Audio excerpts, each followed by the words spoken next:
पहला प्रकार सप्तरात्र व्रत बताया गया है। यह व्रत प्रतिपदा से सप्तमी तक रखा जाता है।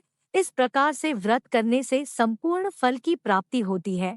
इसके अलावा जो लोग पूर्ण व्रत नहीं कर सकते हैं, वे सिर्फ पंचमी को एक भुक्त व्रत कर सकते हैं। इस व्रत में आप एक वक्त भोजन कर सकते हैं। षष्ठी को नक्तव्रत यानी कि रात्रि भोजन के साथ व्रत और सप्तमी को अयानित व्रत किया जा सकता है।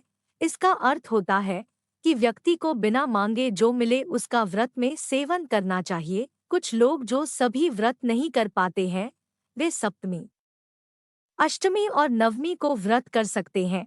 इसे त्रिरात्र व्रत कहा जाता है। जो लोग प्रतिपदा और अष्टमी का व्रत करते हैं, उसे युग्मरात्र व्रत कहते हैं। वहीं सिर्फ आरंभ और समाप्ति का व्रत करने वाले को एकरात्र व्रत कहा जाता है। कल से शुरू शारदीय नवरात्र और जाने घट स्थापना का व्रत करने वाले को चाहिए कि पलंग के बजाय जमीन पर सोएं। अगर आप जमीन पर नहीं सो सकते हैं, तो लकड़ी के तख्त पर सो सकते हैं।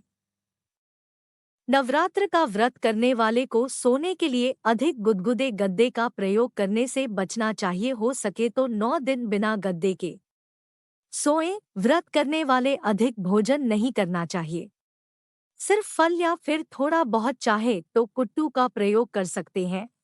व्रत करने वाले को ब्रह्मचर्य का पालन करना चाहिए। इसके साथ ही अपने व्यवहार में क्षमा, उदारता और उत्साह का भाव रखना चाहिए। व्रत करने वाले को काम, क्रोध, लोभ और मोह से दूर रहना चाहिए।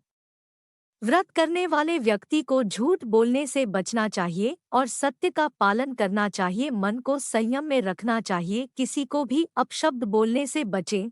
व्रत रखने वाले व्यक्ति को अपनी इंद्रियों पर काबू करना चाहिए।